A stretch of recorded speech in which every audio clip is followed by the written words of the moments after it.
Namo tassa bhagavato arahato samma sambuddhassa. Namo tassa bhagavato arahato samma sambuddhassa. Namo tassa bhagavato arahato samma sambuddhassa. Yechako samma dakkhate dhamme dhammanuvattino te jana paramessanti macchu deyang suduttarangti. Dear Dhamma friends, so we have taken Apara Sutta as the topic for this Easter retreat, and this sutta is available in Sangyutta Nikaya, Bojjhanga Sangyutta.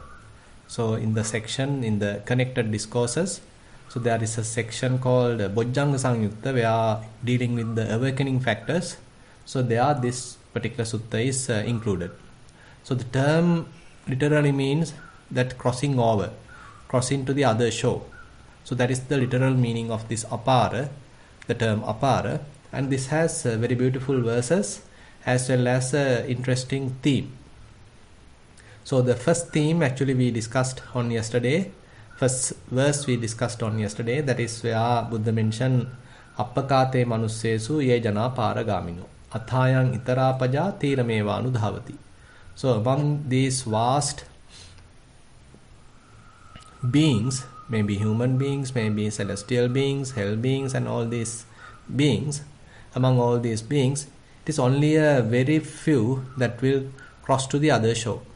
Vast majority simply wander in the same shore. So that is the typical meaning of the yesterday's verse. And today I have taken the second verse, that is where Buddha mentioned Yechako samma dakkhate dhamme dhammanu vattino te jana paramessanti macchu deyang suduttaram. So there may be certain people who have listened to the Buddha's teaching and they are now trying to live according to the Buddha's teaching. They are now trying to internalize Buddha's teaching. And te jana paramessanti macchu deyang suduttaram.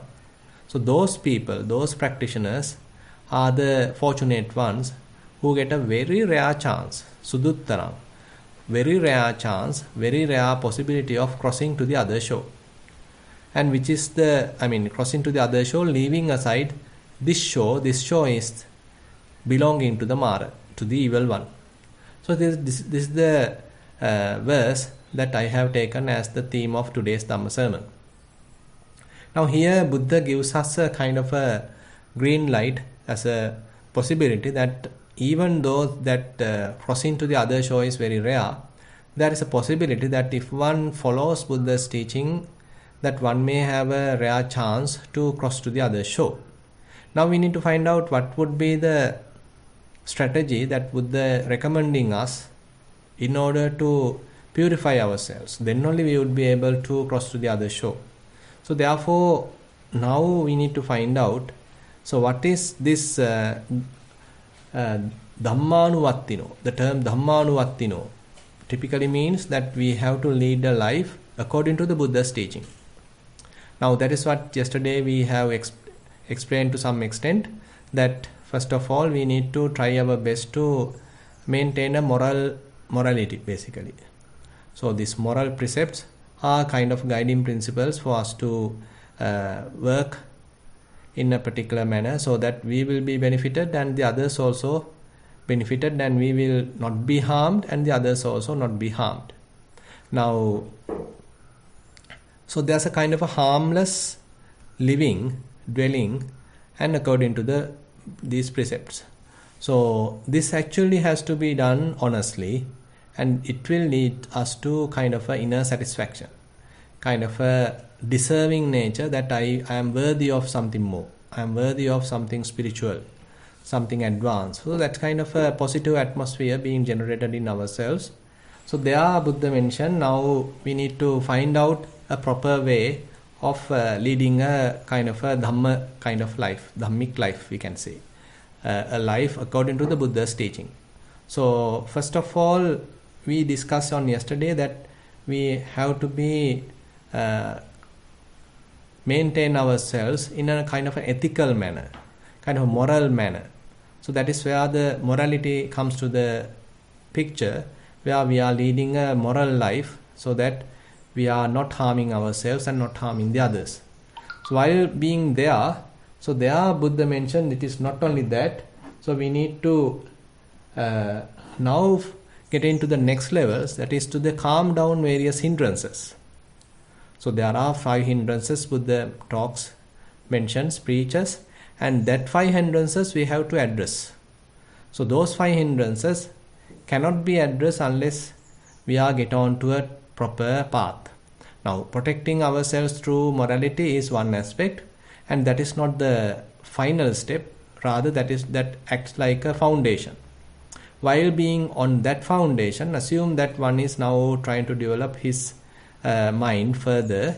So there one has to concentrate one's mind. So the Samatha Anuggahita. So one has to concentrate one's mind, because typically we have kind of a distracted, scattered mind. So that we need to concentrate. So that is where we have to work using certain methodology like Anapanasati, rising and falling, etc. So those techniques can be used to in a way to make our mind fairly concentrated, fairly collected. So that will leads to remove sensual desire. So till we have a kind of a mind which is constantly burning through sensual desire, it is very difficult to have a concentrated mind. So if our mind is fairly concentrated, so that indicates that the sensual desire has fairly subsided, maybe temporarily subsided. And then we are basically having some sort of a successful situation where our sensual desire has fairly calmed down, and now our mind is in a kind of a happy state. So this sort of success lead into this kind of a somewhat calm, peaceful, tranquil state, lead into some calmness, some happiness, some comfort in the mind. So therefore the vyapada, that is the resentment, anger, is not available. So we have some sort of happiness, and that happiness is not gained through typical, say, looking around by our eyes and hearing various sounds, and that is not the way that we have gained this happiness. This is a kind of a niramisa piti. So this happiness is something sublime, and that is being taken through the practice. So when we have such practice, there is no resentment, there is no ill will. So therefore vyapada is also now being subsided. And again we are applying our mind to the incoming say this asasa and passasa, the inhale and exhale. So inhalation and exhalation continuously happen, and we allow the body to breathe as it likes. And our duty is to maintain our attention again and again onto these incoming say inhales and the outgoing exhales. Now we have some task to do. So the mind can't become drowsy, mind can't sleep, because there is a kind of a responsibility for the mind. So this is where we are sort of activating our mind. So we have make our mind fairly active, because there is a task, ongoing task, and it is naturally happening, and again the breath occur, and we have to be vigilant, diligent in order to maintain our attention. So this way actually we are overcoming the sloth and torpor, thina middha. And therefore this applied mind, vitakka, is completely counteract with the thina middha, sloth and torpor, and as a result we now have overcome certain other hindrances. And on the other hand, as we feel comfortable, as we feel happy, then there is no necessity for the mind to look happiness outside. Now always mind goes outside because it can't find happiness, it can't find comfort within ourselves. So our body may be a little painful, aching, and all troubles are there. And mind also not that happy, always kind of looking forward about various other things. So mind is also not contented. So mind always looking around, looking outside for happiness. But at this moment, mind also calm, mind also happy, and comfort, and body also relaxed. So therefore internally we feel contented. So that actually have some sort of a comfort and feeling at ease, and therefore there is no regret or restlessness in the mind. So this happiness, this comfort, feeling at ease is sort of counteracting to this restlessness and the regret. And on the other hand, we have no doubt, because now the ongoing process is quite evident, quite clear, and we haven't mistaken the inhalation with the exhalation, or the, say, left leg with the right leg. Rather, everything is happening smoothly, and we are quite confident about the ongoing process, and everything is very clear. So there is no doubt. So the doubt, the vichikicha also is not there. Now we have to investigate this phenomena, and that is the other point. Now, it just mere establishment of mindfulness is not enough. Now we have succeeded in that. Now we got to examine. So as we are able to examine this ongoing process, so that is where we are get on to another area of Buddha's teaching. Now, once the mindfulness is well established, Buddha mentioned that is the place, or that is the point where we are starting to develop awakening factors, Bojjhanga.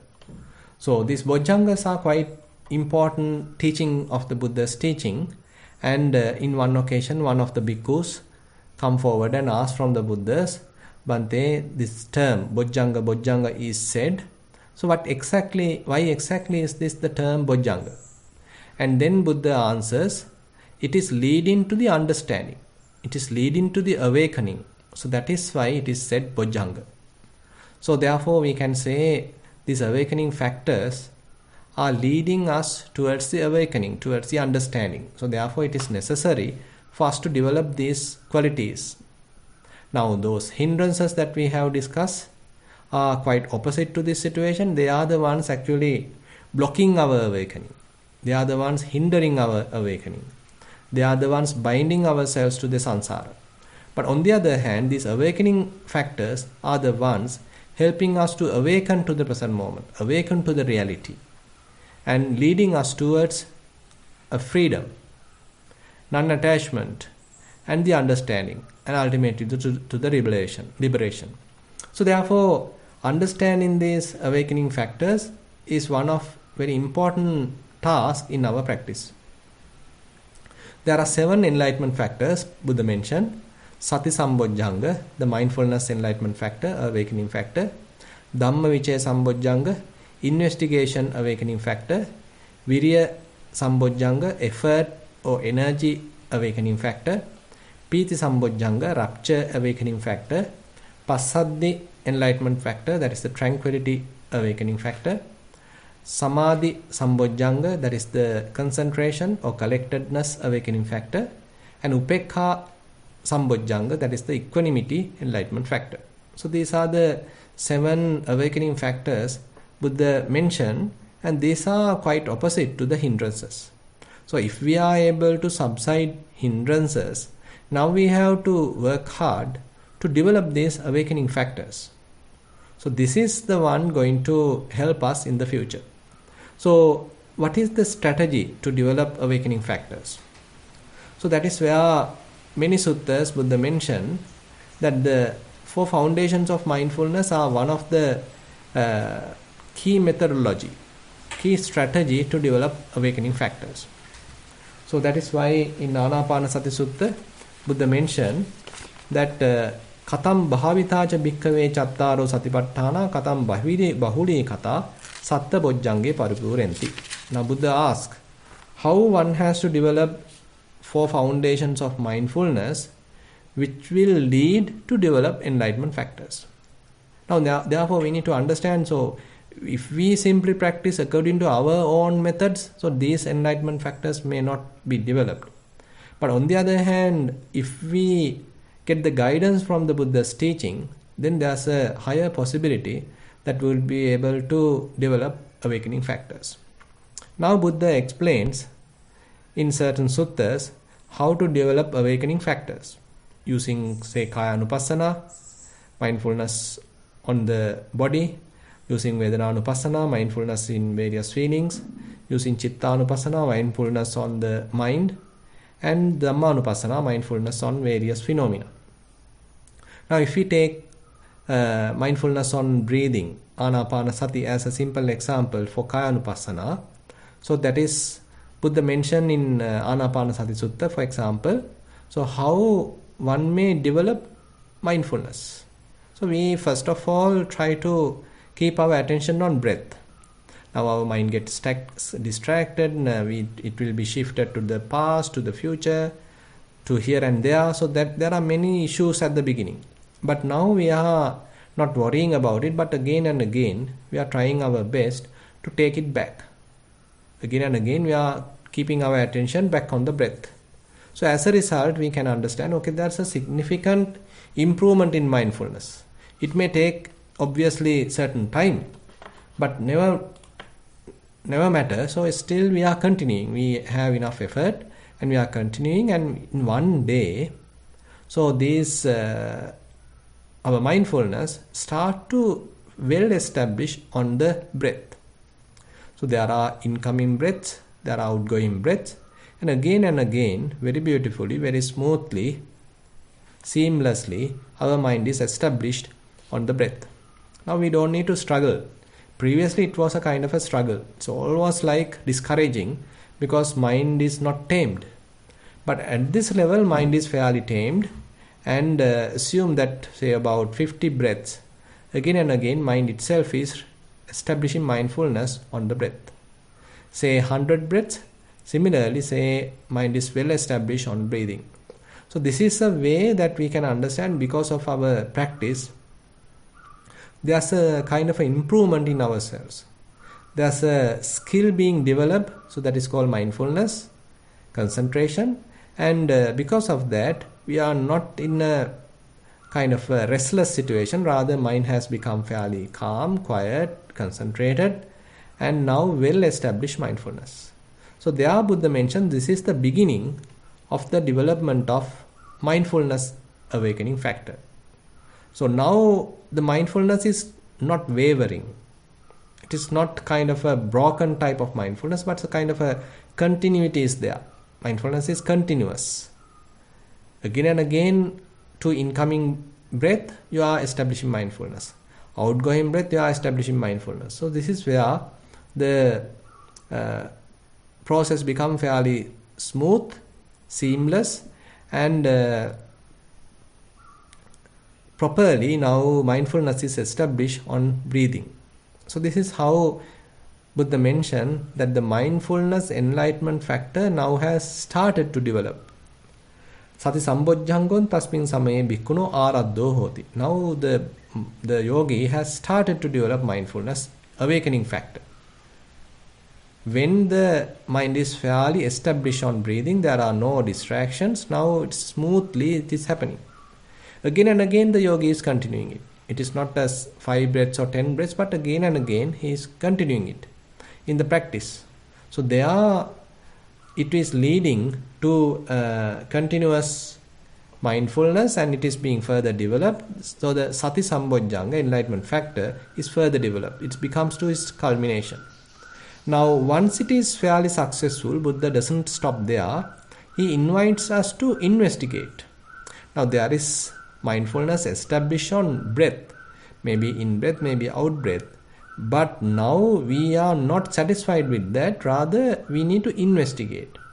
We need to examine how this in-breath happens, how this out-breath happens, what are their qualities, subtle qualities of the in-breath, subtle qualities of the out-breath. So this is a kind of an examination that we do, kind of careful observation what we do. Say, kind of a say search that we do.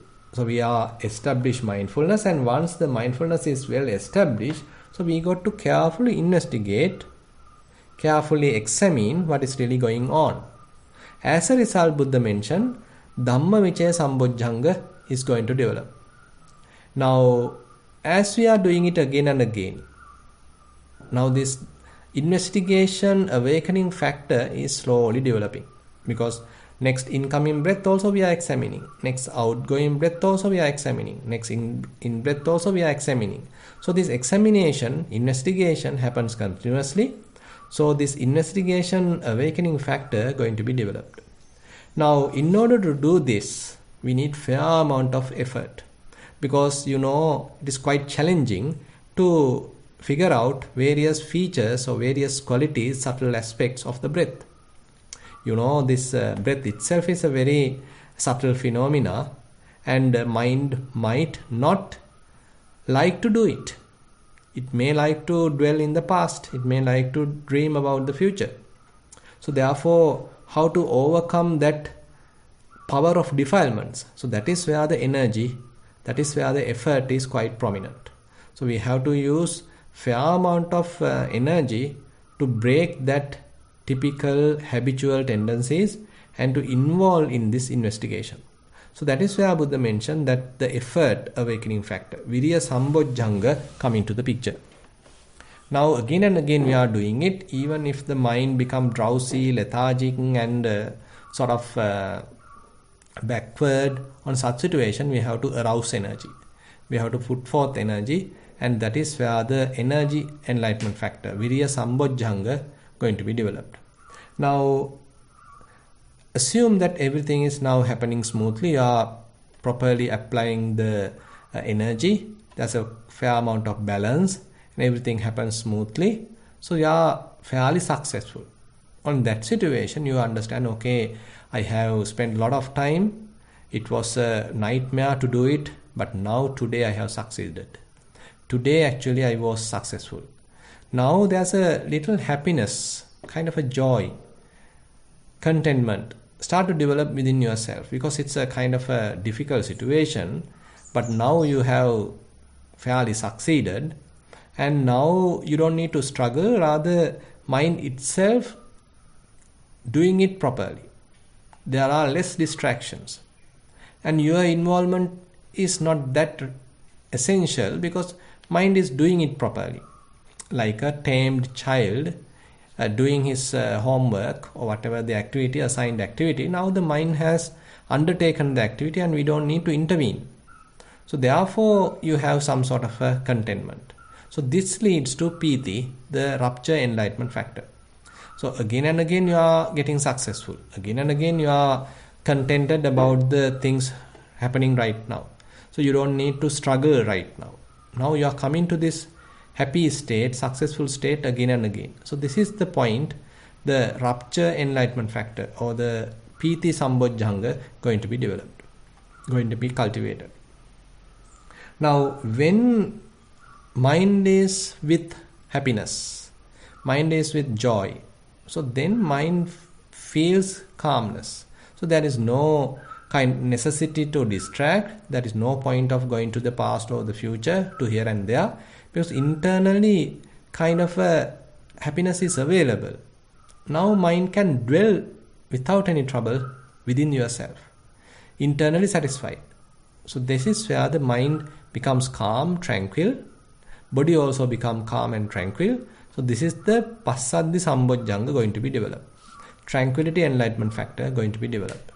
And Buddha mentioned, so this now happens in a fairly positive manner, and everything happens in a favorable manner, and as a result you feel quite happy. Bodily comfort is there, mind is also quite comfortable, at ease. As a result, your mind becomes further concentrated. Sukhino chittan samadhyati. Now in order for the mind to become well concentrated, so it is a prerequisite to have this positive atmosphere being generated within the body and as well as in the mind. So the body is also comfortable, there are no pains and aches, etc. Mind is also comfortable, tranquil, and everything is perfect. Now the mind is further concentrated. So the samadhi sambojjhanga, concentration awakening factor, going to be developed. Now everything is now successful. Things are happening smoothly. So you don't need to intervene at all. Now it's a matter of simply allowing things to happen.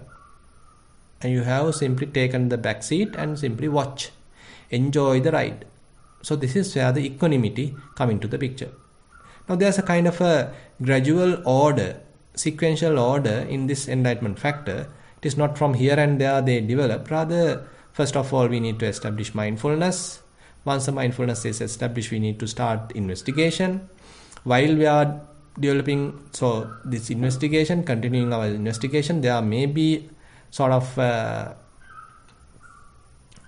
issues, obstacles coming on our ways. On that situation, we have to tackle them, handle them, we have to arouse energy, and then we are getting fairly successful. Rapture and happiness and all these things are there. So the mind also become tranquil, and now bodily comfort is there, mind also comfortable. So the mind further concentrate.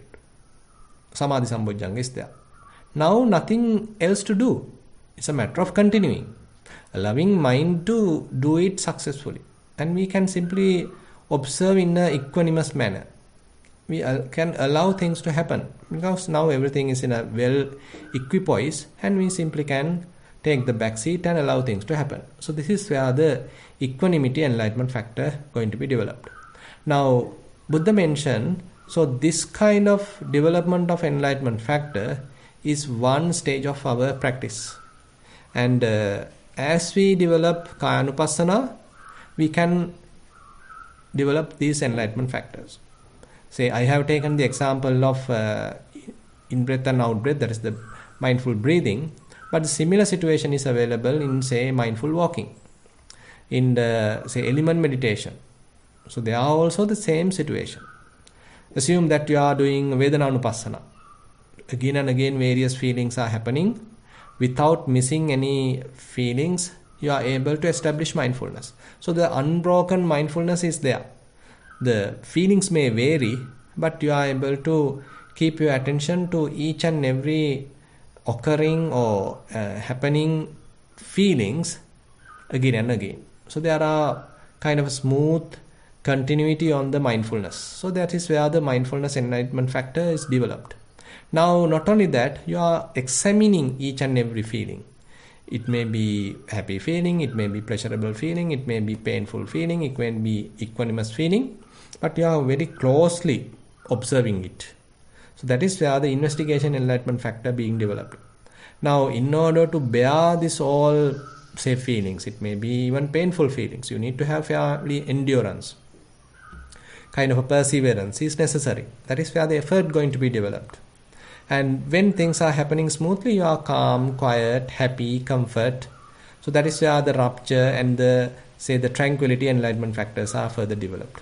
And when everything is smooth, mind further concentrate, and there are no other concepts, there are no other, say, conventional stuff coming on your way. You are in a very well balanced process, observation, and there is nothing else to do. So simply you have to allow things to happen. So you can simply take the back seat, and that is where the equanimity enlightenment factor develops in the Vedananupassana. Similarly, assume, say, you are doing Chittanupassana. Say various thoughts are happening in your mind. Already now you have developed fair amount of mindfulness. You are not become a poor victim of those thoughts. Rather, you have well established mindfulness, and as a result, you are able to look at all these incoming thoughts again and again. So you have your proper mindfulness base. While being there, you are watching how these various thoughts occurring. Assume it may be a lustful thought, it may be an angry thought, it may be a sort of a restlessness, it may be a doubt, whatever it is. So you are able to clearly recognize.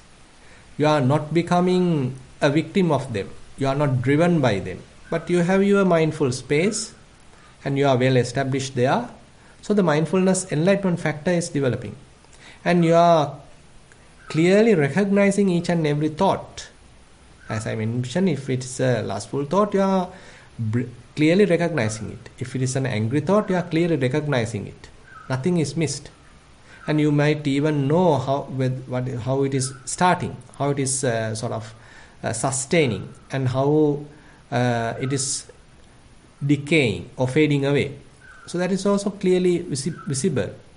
So when you are investigating on it, when you are carefully watching it, so that is the say Dhammavichaya, or the investigation awakening factor being developed.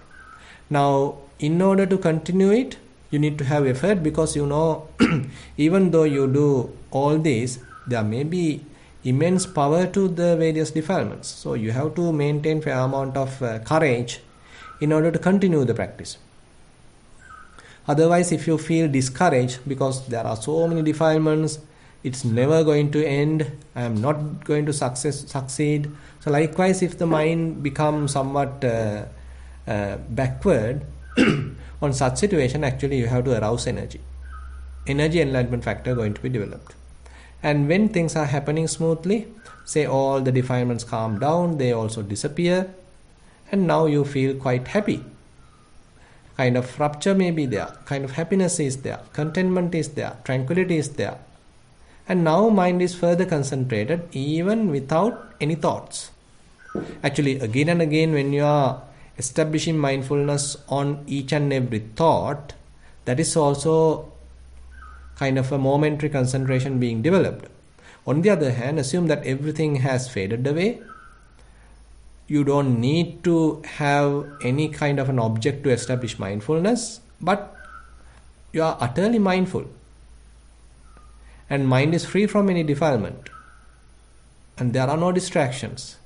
And therefore it is, again, the mind is fairly collected, concentrated. And nothing else to do, and you are simply observing it, allowing things to happen. Equanimity, enlightenment factor going to be developed. So likewise, we can understand, so each and every establishment of mindfulness leading to develop enlightenment factors. Kayanupassana, Vedananupassana, Chittanupassana, Dhammanupassana. If we properly practice, if we properly use, have very good potential to develop enlightenment factors. So this is how we are now trying to continue our practice, and this way we are able to overcome various defilements, hindrances, and to arouse the positive atmosphere, positive qualities. Those are the awakening factors in our mind. Now, if we are able to continue like this, we can lead to another stage that we'll discuss on tomorrow. And with that, actually, I like to conclude the summary of today's Dhamma sermon. Now I like to open the session for question and answers.